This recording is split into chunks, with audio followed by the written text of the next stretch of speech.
All right, right. Peace, and blessings. Dr. Haki Shakur, me here. It's a pleasure to join you here. I am actually here in Kenya, Nandi County, Eldoret. Uh, just got here a couple days ago. I'm actually at a spa, the Meta Lux Garden and Resort. It's sort of, I don't know. I mean, they got it like truly decked out here. I wish I could go. I don't want my signal to break, but it didn't. It didn't last up in the sauna area where I just was. But I wanted to take some time before breakfast to, just add on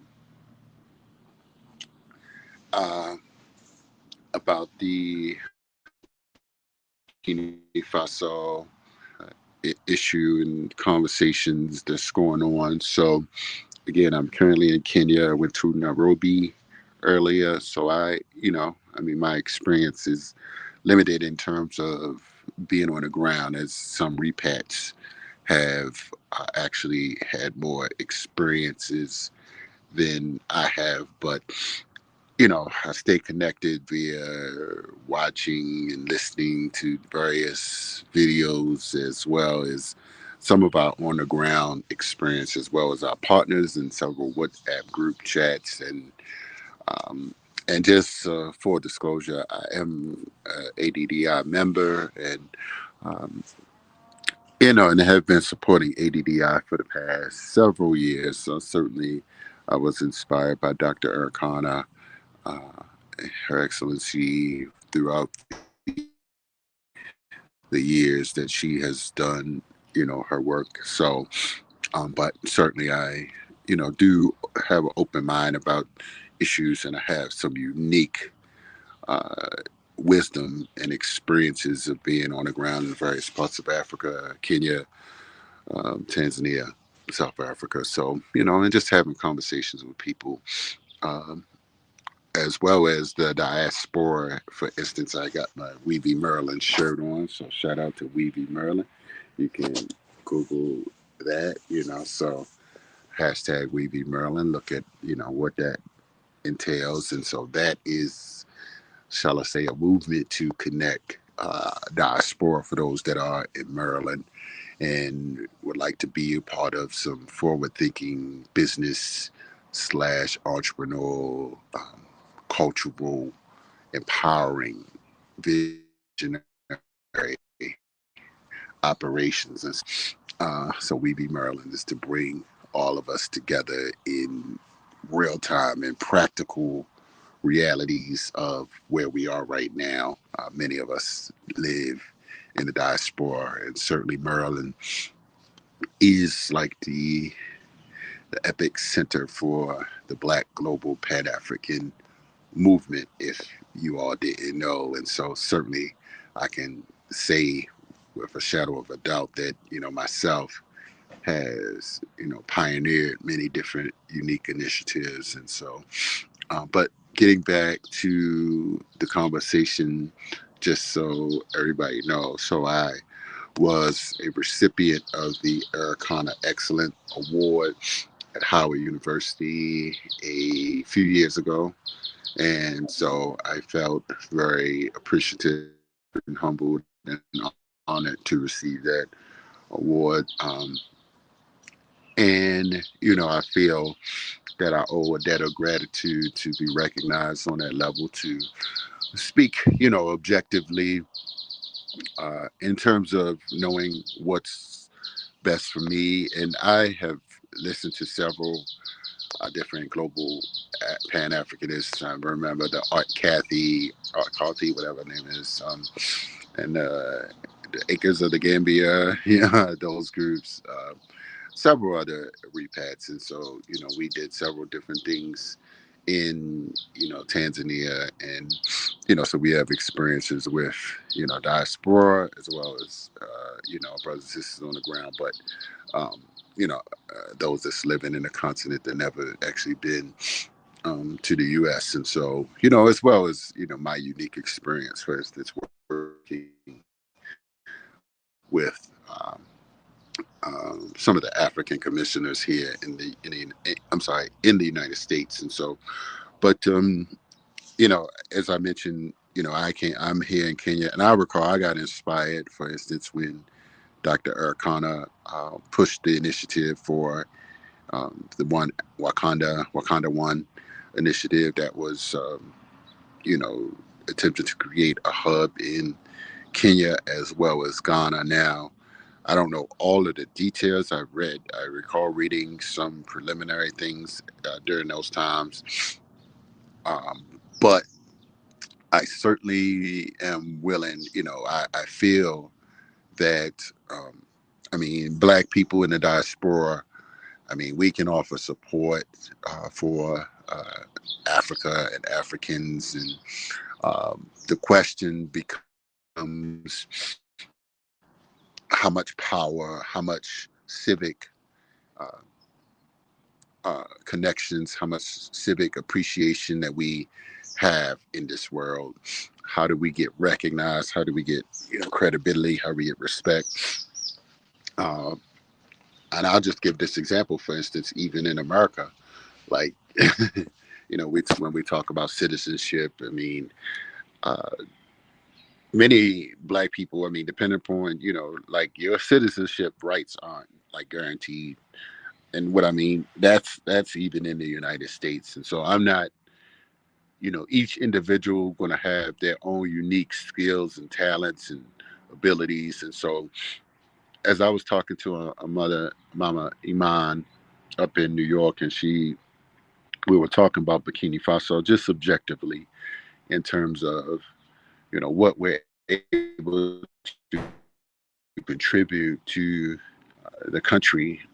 And she said she doesn't have the skills to, be of any, assets to be, you know, and I personally feel strategically on some levels partially like almost similar. And this is why, although, I do have a particular occupation that earns like, six figures, I need like some good multiple six figure a year salaries. And so I'm able to like be close to retiring there. But, certainly, I mean, sometimes, an entrepreneurial mind, you can't calculate your worth. You can't calculate what your abilities are. And sometimes your abilities in the United States, your clout, your influence, your social capital, they may be even greater than, you know, parts of the world. And sometimes, individual possibly could come to Africa and like truly like blow up, like dependent upon your talents and skills. Again, so I'm always searching for stories and always looking in terms of what my social capital leads to or my work history lead to. And so for that reason, I recognize at my age, for me, I have to keep building in Maryland a little bit more to build some capital, um, to pay down some debt. But you can do certain things more in the United States, and this is why many people actually are. Many continental Africans do move to the U.S. Right. Um, Ultimately, I feel we can learn a lot, from criticisms and self criticisms. So, I mean, I'm not going to blame Dr. Arikana for, saying, yes, we going to Burkina Faso by any means and building. I personally, I can't, I don't want to abandon what, for instance, that, we've created in Ghana as well as in Kenya, the relationships that we created um, to be speculative, shall I say. And this is where, um, shall I say, comfort, your safety, security, all these things come into factor. Your abilities to produce cash flow, your work ethic, all of these things kind of Mambo, Mambo, my All of these things come into play in terms of that. Is breakfast not yet? 8. Okay, thank you. Yes, that's fine. Yes, uh, all of those things come into play in terms of repatriation, citizenship. I mean, you don't want to go to Africa and be a burden on anybody, and this is why building some assets, building skills, and everybody's not going to be a YouTube. You're not going. Everybody not going to teach a language. You're not going to teach. Oh, I'm going to teach you how to repatriate. Um, you know, each individual's job skills are going to be unique to that individual, and so uh, you all have to find a way to keep building and moving forward and creating various revenue streams. What is that? Oh my God, they throwing sticks. Don't throw them all the way over here. All right. But yeah, so I just wanted to come on. I hear a lot of different things, different comments, and so I see people make some unique points about why should someone go to Burkina Faso versus somewhere else. I mean, now for me, I did my DNA, so 28% Togo and Benin, I believe, and 27% Nigerian. So I know that some countries are giving people who have that distinctions, their genealogy, giving people some leeway with that. And I don't know, like, if there's a big, argument about a real true argument about giving somebody a couple $100 to, um, for citizenship versus, I mean, ultimately, I don't think that there's no overnight like citizenship thing like that you're gonna apply by citizenship by mail. Like, you don't do that in the United States. Like, and you know I think GoBlack, for instance, and Oshay, I don't know if they have like solid relationships with Africans in the United States. So I'm speaking to somebody that you know interacts. There's the Governor Westmore. He has like a African commission who we have created in the state of Maryland. We have created, speaking on behalf of Teaching License 2, where I'm president, we have created the solid relationships with, in the state of Maryland with some of the African commissioners.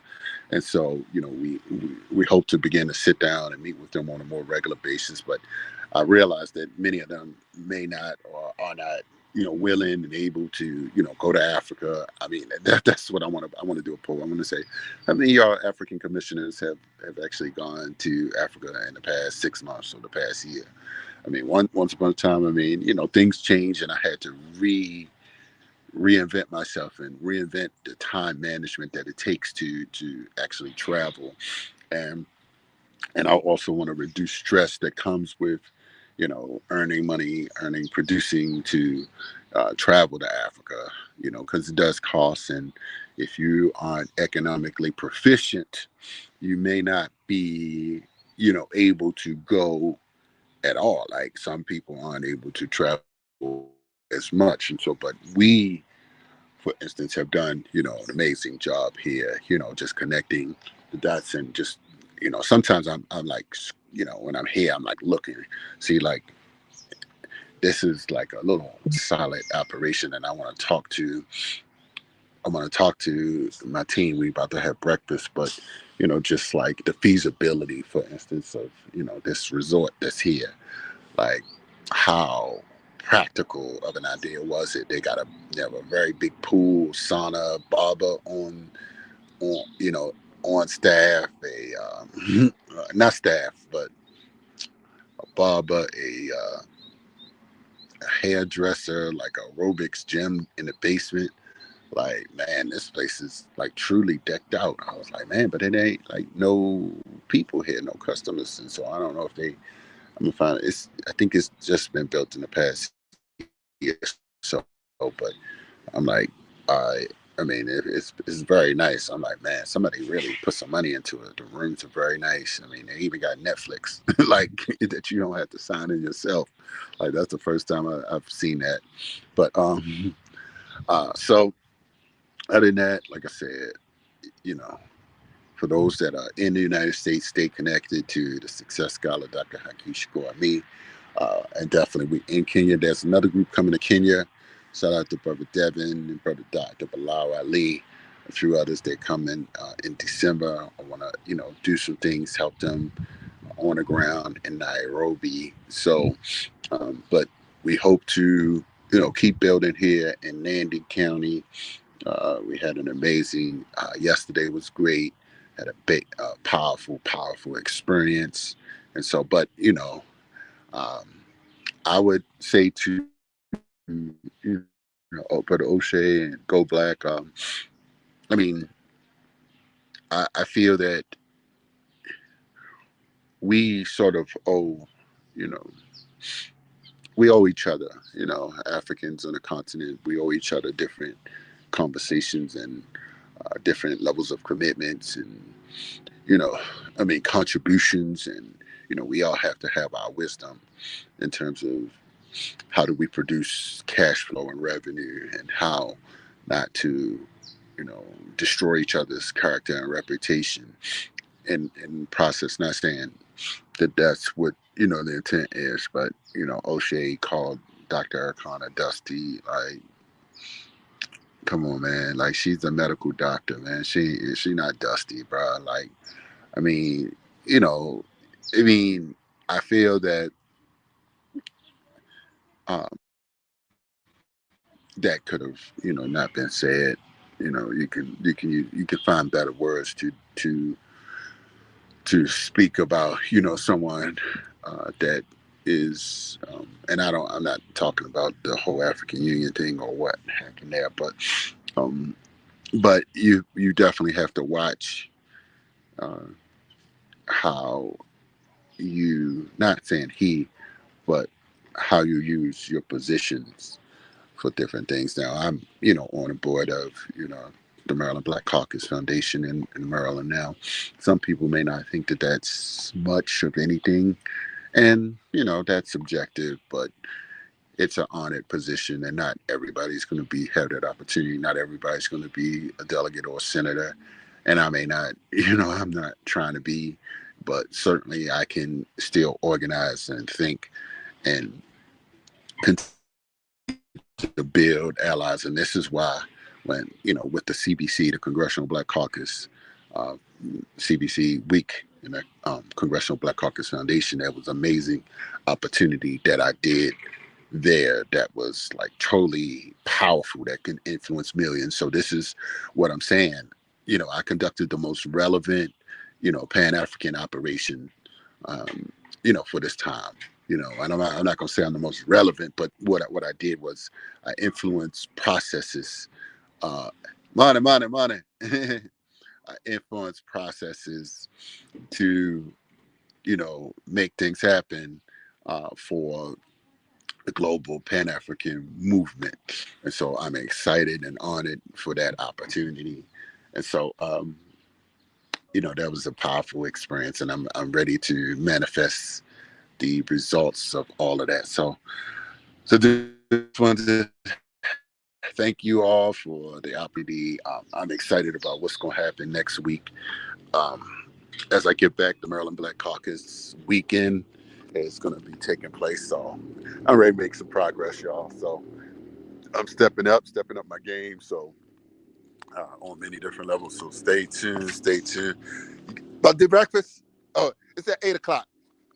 Right. They just told me. So, all right, y'all. We out. Peace and blessings.